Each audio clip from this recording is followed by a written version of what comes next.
কেরানীগঞ্জে এনসিপির ইউনিয়ন সমন্বয় কমিটির পরিচিতি ও কর্মপরিকল্পনা সভা অনুষ্ঠিত। ঢাকার কেরানীগঞ্জে শাক্তা ইউনিয়ন সমন্বয় কমিটির পরিচিতি সভা ও ভবিষ্যৎ কর্মপরিকল্পনা নিয়ে এক আলোচনা সভা অনুষ্ঠিত হয়েছে। শুক্রবার 24 এপ্রিল বিকেলে উপজেলার তারানগর ইউনিয়নের শ্যামল বাংলা রিসোর্টে এ আয়োজন করা হয়।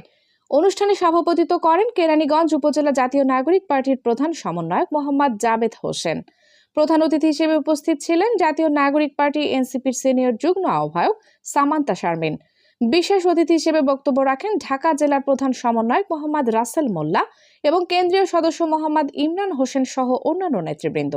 এ সময় শহীদ পরিবারের সদস্যদের পাশাপাশি স্থানীয় এনসিপি, যুব শক্তি ও ছাত্র শক্তির বিভিন্ন অঙ্গ সংগঠনের নেতাকর্মীরা উপস্থিত ছিলেন। সভায় বক্তারা দেশের বর্তমান রাজনৈতিক ও সামাজিক পরিস্থিতি তুলে ধরে অতীত অভিজ্ঞতা থেকে শিক্ষা নিয়ে ঐক্যবদ্ধভাবে কাজ করার উপর গুরুত্ব আরোপ করেন। কানিজ ফাতেমা সোমা, নিউজ ডেস্ক, আমার কেরানীগঞ্জ।